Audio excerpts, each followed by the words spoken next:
హెబ్రేయులకు రాసిన పత్రిక 11వ అధ్యాయము 23వ వచనాన్ని ధ్యానించుకుని ప్రార్థనలోకి వెళ్దాం.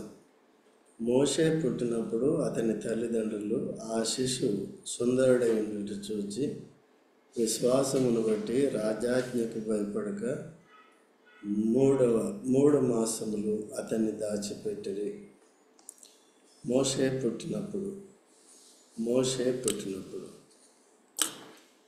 మోషే ఎప్పుడు పుట్టాడు అంటే, అబ్రహాముకి దేవుడు వాగ్దానం చేశాడు.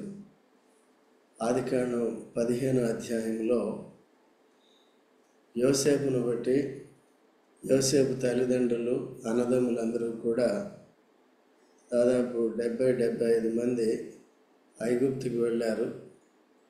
తర్వాత వారంతా కూడా 400 సంవత్సరములు 400 సంవత్సరాలు అక్కడి నుండి విస్తరించారు. గెర్షోన్లో దేవుడు వారిని పెట్టాడు, అనగా పరాయి దేశంలో వారు ఉన్నట్టుగా దానికి గుర్తుగా వారు అక్కడ ఉన్నారు. అయితే ఆదికాండం 15వ అధ్యాయంలో 4వ వచనం చదవండి, త్వరగా చదవండి. వచ్చి ఇతడు నీకు వారసుడు కాడు, నీ గర్భవాసంలో పుట్టుకోవచ్చున్న వాడు నీకు వారసుడని చెప్పాను. ఏది ఎన్నో అధ్యాయం? 15:4. తర్వాత చదువు 6వ వచనం చదువు. అతడు యెహోవాను నమ్మెను, ఆయన అది అతనికి నీతిగా ఎంచెను. చూడు 17వ అధ్యాయం 4వ వచనం చదువు. అబ్రాహాము సాగిలపడి ఉండగా దేవుడు అతనితో మాట్లాడి, ఇదిగో నేను నియమించిన నా నిబంధన నీతో చేసి ఉన్నాను, నీవు అనేక జనములకు తండ్రి వగుదువు. 15:13 చదవండి.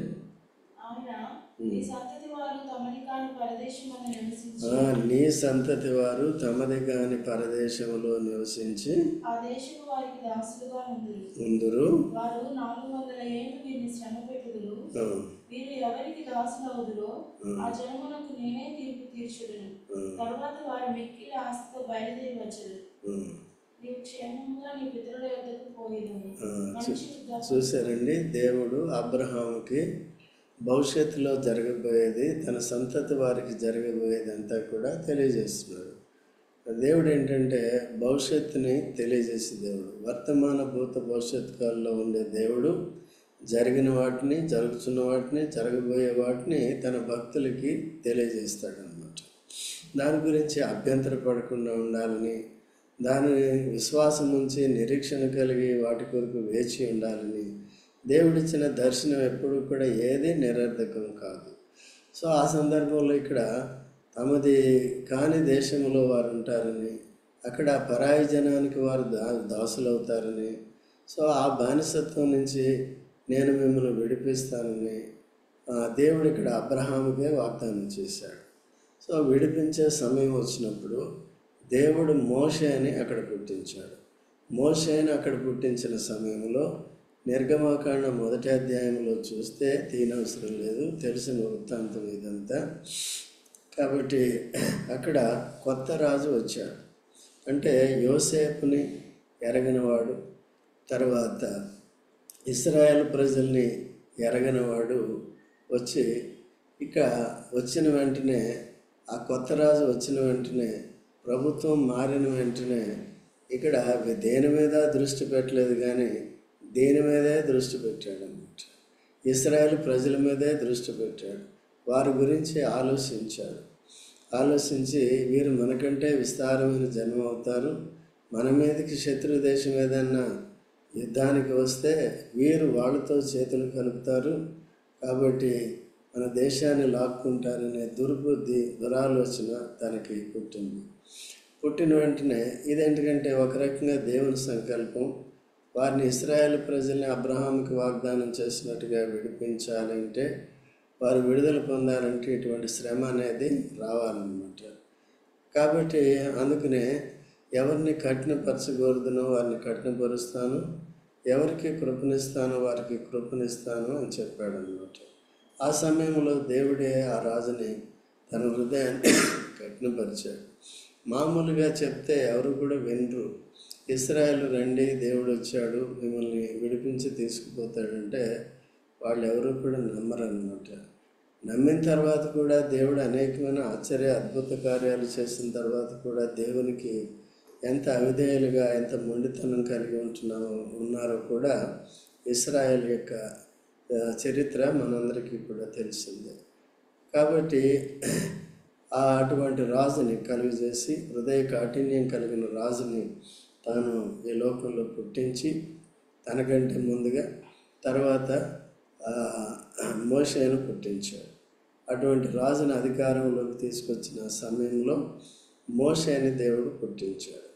పుట్టించిన తర్వాత ఇశ్రాయేలీయులు, హెబ్రీయుల యొక్క మగపిల్లలందరినీ వారు ప్రసవ సమయంలోనే వారిని ప్రసవించిన వెంటనే చంపేయాలని ఆజ్ఞించాడు అన్నమాట. మంత్రసానులకు ఆజ్ఞించాడు అన్నమాట. అయితే అక్కడ ఏముందండి చూడండి, 1వ అధ్యాయము నిర్గమాకాండం చదవండి. ఎన్నో వచనమమ్మ? 15వ వచనం చదువు. ఎవరమ్మా? షిఫ్రా పూయ మాట్లాడి మీరు హెబ్రీ స్త్రీలకు మంత్రసాని పని చేయొచ్చు వారిని కాంపు పీటల మీద చూచినప్పుడు మగవాడైన ఎడల వారిని చంపుడి, ఆడదైన ఎడల దాన్ని బ్రతకనీయుడని వారితో చెప్పారు. చూడండి, వీరిద్దరు మంత్రసానులు రాజుకి చాలా అనుకూలమైన వ్యక్తులు అన్నమాట. అందుకనే తనకి నమ్మకంగా ఉంటారని, తను చెప్పిన పని వారు నెరవేరుస్తారని స్త్రీ ఏం పేరమ్మా? షిఫ్రా పూయ వీరు అనుకుని వారిని నియమించాడనమాట. అయితే వారి హృదయాలు, రాజు హృదయం కఠినం చేయబడింది. అయితే తాను నియమించిన ఈ మంత్రసానుల హృదయాలు ఏమైనా దేవుని ఇశ్రాయేలు ప్రజలకి అనుకూలంగా ఉన్నాయన్నమాట. తర్వాత ఏమన్నారు వాళ్ళు? అయితే ఆ మంత్రసానులు దేవునికి భయపడి ఎవరికి భయపడ్డారు? దేవునికి భయపడి. చూసారా, మనం కూడా ఎవరైనా ఏదైనా ప్రేరేపిస్తే దేవునికి భయపడడం నేర్చుకోవాలి. దేవుడు సరే ఈరోజు మానవరాజు చెప్పాడని చేశాను, దేవుడు ఏం చేస్తాడనేది కూడా గుర్తుపెట్టుకోవాలి. మనం అనేకసార్లు దేవుని శిక్షను మనం గుర్తించకుండా మానవులు ఏదైనా ప్రేరేపిస్తే ఆ తప్పులు చేసేయటానికి కూడా అబద్ధం చెప్పటం, అవిధే చూపించటం చెప్పేస్తాం. కాబట్టి మానవుడికి దేవుడికి ఏదైనా వ్యతిరేకించినప్పుడు దానికి లోబడకూడదు. కాబట్టి ఈ ఏం పేరు? షిప్రా పూయ వీళ్ళిద్దరు చూడండి ఎవరికి భయపడ్డారు? దేవునికి భయపడ్డారు కనుక మేము ఈ హత్యలు చెయ్యము అని వారు తీర్మానం చేసుకున్నారు, ధైర్యంగా నిలబడ్డారు. తర్వాత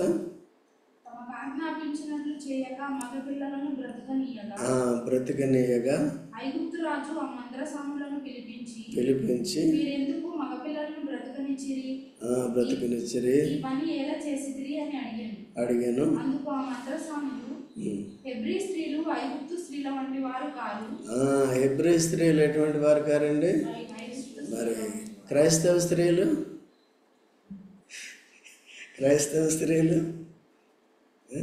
కూడా అలాగే ఉన్నారు. అందుకనే మీరు ప్రార్థన చేసినప్పుడు కూడా ప్రసవించే క్రైస్తవ స్త్రీల కొరకు కూడా ప్రార్థించేటప్పుడు ఇలా ప్రార్థన చేయాలి.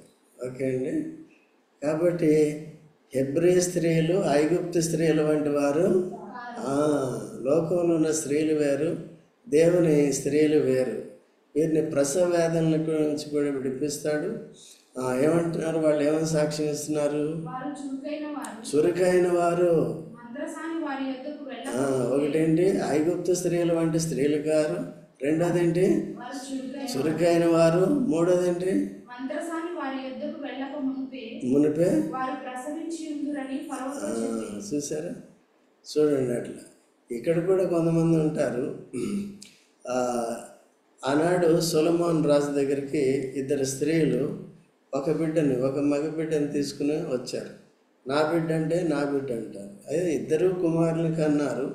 ఒక ఆమె నిర్లక్ష్యంగా ఏం చేసిందండి, రాత్రి అంతా పండుకుంది, పుట్టిన పిల్లని వదిలేసి మత్తుగా ఆ పిల్లని కూడా తొక్కేసింది, దాని కింద పడేసి చచ్చిపోయాడు. చచ్చిపోయిన తర్వాత ఇప్పుడు యుక్తి వచ్చింది, తనకి వేషం వేసి బతికున్న పక్క పిల్లని ఇక్కడ పెట్టేసి ఈ పిల్లని తీసుకుని వెళ్ళి అక్కడ పెట్టేసి, సొలొమోను దాన్ని గ్రహించడానికి ఏం చేశాడు, బతుకున్న బిడ్డను 2 ముక్కలు చేయండి, చెరోటి ఇవ్వండి అంటే నిజమైన తల్లి ప్రాధాయపడింది, వద్దు అని. కాబట్టి ఈ అబద్ధపు తల్లి ఏముంది, లేదు 2 ముక్కలు చేయండి. అప్పుడు తెలుసుకున్నాడు అనమాట. ఎందుకంటే కొన్నిసార్లు భక్తి కలిగి ఉన్నప్పటికీ కూడా ఈ నిర్లక్ష్యంగా సోమరితనంగా ఉండటం ద్వారా మన వాటిని కోల్పోతాం, వేరే వాటి మీద మనసు వెళ్తుంది అన్నమాట. అలా లేకుండా మన హెబ్రీ స్త్రీల వంటి సాక్ష్యము, ఆ మంత్రసానులు ఇచ్చినటువంటి సాక్ష్యము మన స్త్రీలు కూడా పురుషులు కూడా ఆత్మీయ విషయాల్లో కలిగి ఉండాలన్నమాట. వారు బిడ్డ పుట్టే టైంకి వెంటనే ఏం చేస్తున్నారంటే వాళ్ళు వారి ఎదుగు వెళ్ళక ముందే ఏం చేస్తున్నారు, ప్రసవించి ఉందరు, వెళ్ళక ముందే ప్రసవించి ఉందరు. సో అటువంటి చురుకుదనం అదనమాట. కాబట్టి చురుకుదనం ఏదో మనకి ఇష్టమైన పనులు చేసుకునే విషయంలోనే కాదు, కానీ సో అన్ని విషయాల్లో కూడా చురుకుదనం అనేది కావాలి. నేటి దినాల్లో కూడా విశ్వాసుల్లో కూడా చురుకుదనం అనేది కొద్దిగా లోపిస్తుంది. యవనస్తుల్లో పూర్తిగా లోపించింది కదా. కొద్దిగా ఉన్న మీలాంటి వాళ్ళు కొద్దిగా ఉంది మీరు దీనికి తగ్గిపోతున్నారు కదా. ఎంత ఉందో నాకు తెలియదు, ఎవరికి వాళ్ళు తెలుస్తుంది. కాబట్టి ఆ విధంగా పనికిరాని పనులు చేసే దగ్గర మాత్రం చురుకుదనం చాలా ఉంటుంది. పనికొచ్చే పనుల దగ్గర చురుకుదనం సరిగా ఉండకపోవచ్చు. కాబట్టి ఇక్కడ హెబ్రీ స్త్రీల వంటి స్త్రీలు మనం కావాలి.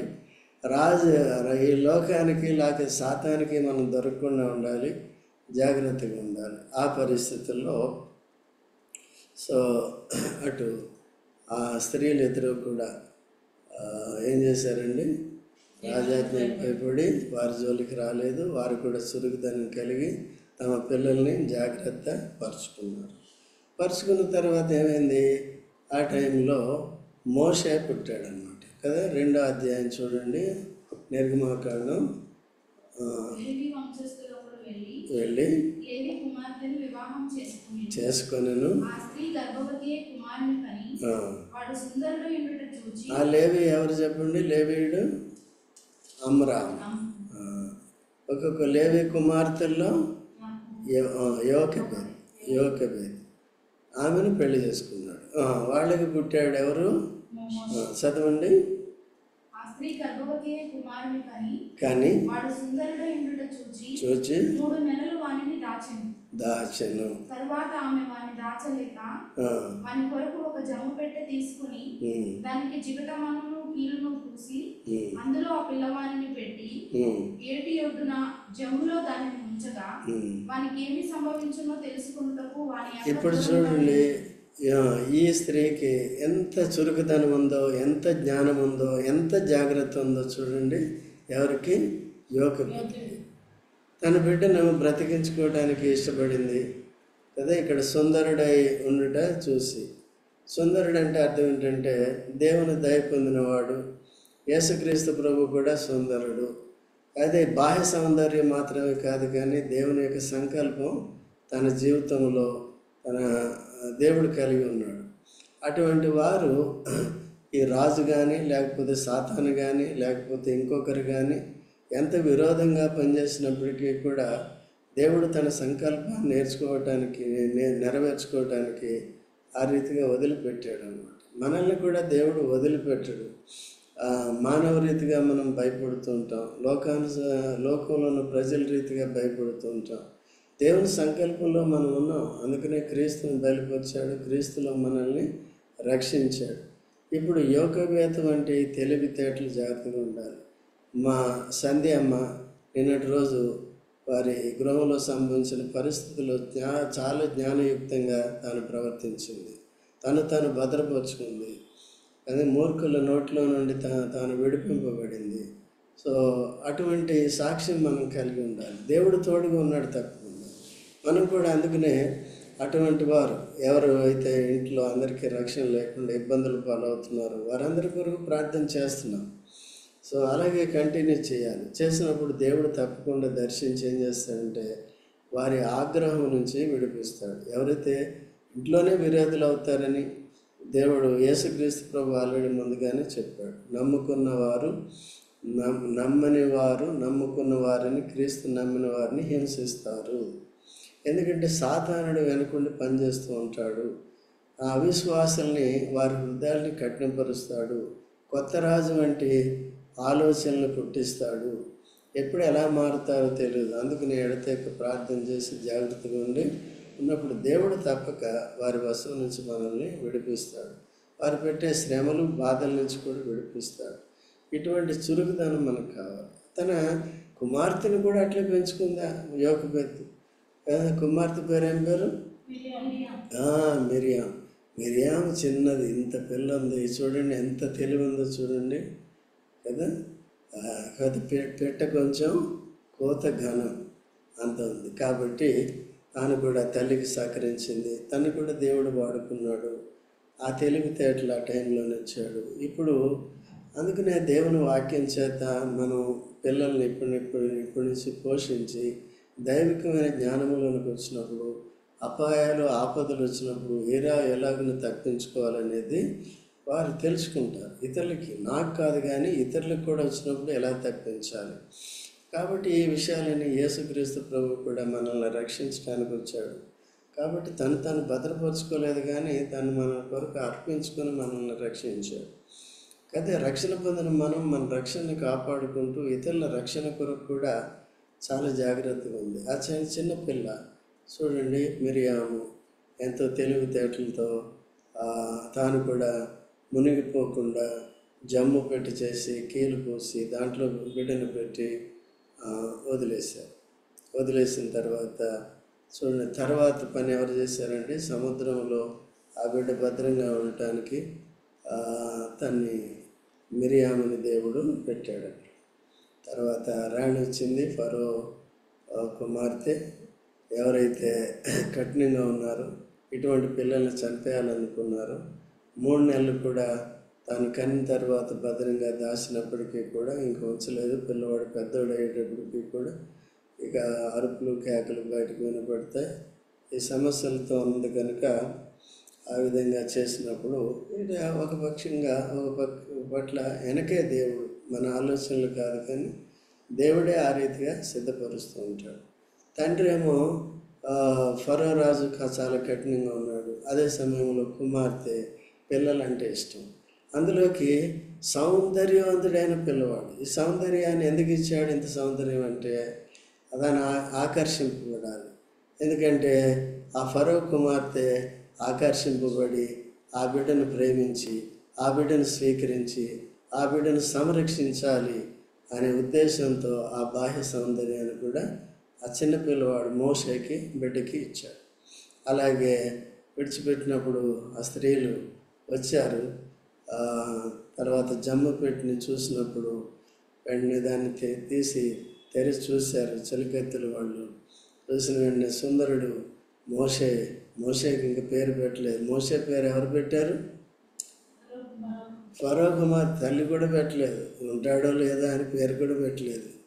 కాబట్టి బ్రతికి ఉండటమే కష్టం. ఇంకా పేర్లు ఊళ్ళు ఎందుకులే అనుకుంది ఎవరండి? తల్లి. కాబట్టి మనం ఉంటాడో ఓడతాడో తెలియదు కానీ పేర్లు మాత్రం ముందే పెట్టేస్తాం, పుట్టక ముందే పెట్టేస్తాం చిరంజీవి అని. కాబట్టి సరే, మంచిదే, పెట్టుకోవడం మంచిదే. కానీ అయితే వెంటనే తీసిన తర్వాత సుందరుడు అయి ఉంటే వెంటనే ఈ అమ్మాయి మిరియాము ఏం చేసింది? అక్కడికి వెళ్ళి చెప్పింది. ఏమని చెప్పింది? నీ కొరకు చదువమ్మ, గట్టిగా చదువు. అప్పుడు వారి అక్క ఫరో కుమార్తెతో నీ నీ కొరకు ఈ పిల్లవాడిని పెంచుటకు నీ కొరకు, చూసారండి ఎంత తెలుగుగా మాట్లాడిందో. నా కొరకు అంటే ఏమయ్యేది? ఈ పిల్లవాడు నాది, మా తమ్ముడు, నా తమ్ముడు అనేటప్పుడు ఎంత తెలివి చూడండి. నీ కొరకు పెంచుటకు నేను వెళ్ళి ఎబ్రీ స్త్రీలలో ఒక దాదిని ఎడాప్ట్ చేసుకో, నువ్వు దత్తత తీసుకో, నీ కొరకు నేను పెంచి తర్వాత దాదిని పిలుచుకొని వస్తున్నా నేను అందుకు ఫరో కుమార్తె వెళ్ళమని చెప్పగా ఆ చిన్నది వెళ్ళి ఆ బిడ్డ తల్లిని పిలుచుకొని తల్లిని కూడా తీసుకొచ్చి ఏం చేసిందండి? ఇప్పుడు ఫరో కుమార్తె రాకుమార్తెకి పరిచయం చేసింది. ఇప్పుడు ఎవరికి భద్రత చెప్పండి? ముగ్గురికి భద్రత ఉంది, లేకపోతే ఎంటైర్ ఫ్యామిలీకి భద్రత వచ్చింది. ఎందుకంటే రాణి ఇచ్చింది కాబట్టి, రాణి దత్తత తీసుకుంటుంది కాబట్టి, ఓ పక్కని మిరియాముకి సేఫ్టీ వచ్చింది, ఇంకో పక్కని ఎవరైనా ఏమైనా వచ్చంటే రాణికి చెప్తాను నేను, ఎవరు పేరు రాకుమార్తెకి చెప్తాను నేను. ఇప్పుడు ఎవరికి అప్పచెప్పింది బాధ్యత? తల్లికి, సొంత తల్లికి, యువక కూడా సేఫ్టీ వచ్చేసింది. ఇప్పుడు స్వేచ్ఛగా బిడ్డని పెంచుకోవచ్చు. కాబట్టి తర్వాత అమరాముకు కూడా సేఫ్టీ ఉంది, ఆ కుటుంబాన్ని అంతటికీ కూడా సేఫ్టీ అనేది వచ్చింది. ఎందుకంటే ఆ రీతిగా రాణిని తీసుకొచ్చి అదే టైంలో దేవుని సమయాలు అలాగా కోయిన్సైడ్ అవుతాయి అన్నమాట. సో నేటి దినాల్లో ఈ కోయిన్సిడెన్సెస్ రాంగ్గా తీసుకునే పరిస్థితుల్లో చాలా మంది ఉంటున్నారు. బోధకులు కూడా అట్లే చెప్తారు, దేనికో లింక్స్ చేసి పెడతారు. అట్లా లేకుండా జాగ్రత్తగా మనం చూసుకోవాలి.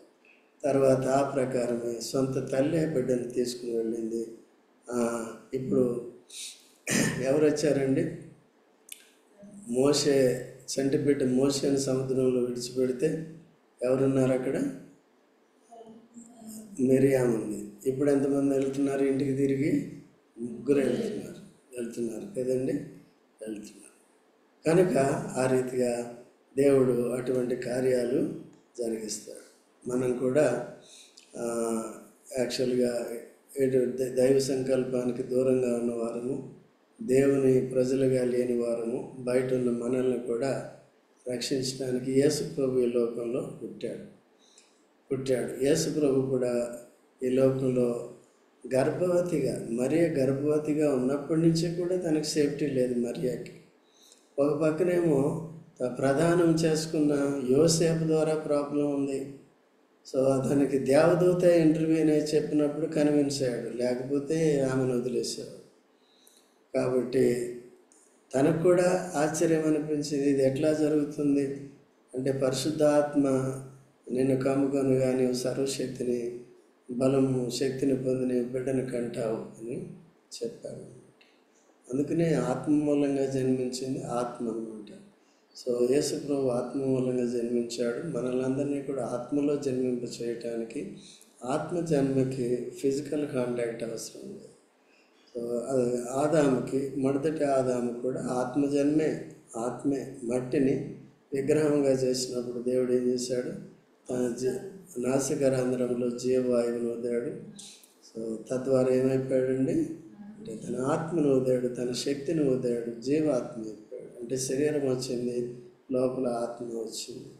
సో అలాగే మనలందరినీ కూడా యేసు ప్రభు కూడా అటువంటి అపాయంలో పుట్టి ఆ విధంగా తిరిగి రక్షకుడయ్యాడు, మనందరికీ విమోచనకు కారణమయ్యాడు.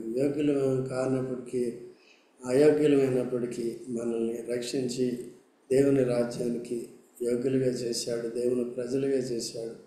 మనం కూడా అపాయకరమైన పరిస్థితుల్లో ఉన్నాం, పాపము చేత పతనమై కొర ప్రాణంతో మనల్ని కూడా రక్షించి బ్రతికించాడు, దేవుని పిల్లలుగా మనల్ని చేశాడు. కేవలం శరీర జన్మ కాదు కానీ ఆత్మ జన్మను కూడా మనకి ఇచ్చాడు. కేవలం క్రీస్తు యేసు ద్వారా మనకి ఇటువంటి నిత్యమైన విమోచన వచ్చింది.